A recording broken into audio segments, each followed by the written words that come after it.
This is Heather from FirstStepReading.com, and this is Haley, and we're going to show you how you can use magnet letters and numbers to practice whether you're working on letter sounds, or number identification.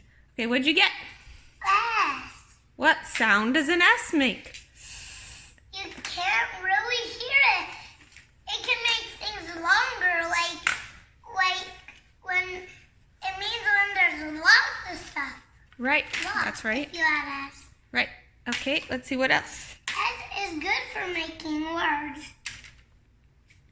X. Fox. Right, what sound does an X make? So you can practice. H. That's for my name, Haley. What sound does an H make? Well, you can do that with Like letters. first, or a you letter. make that sound. If you're hot, you make the sound.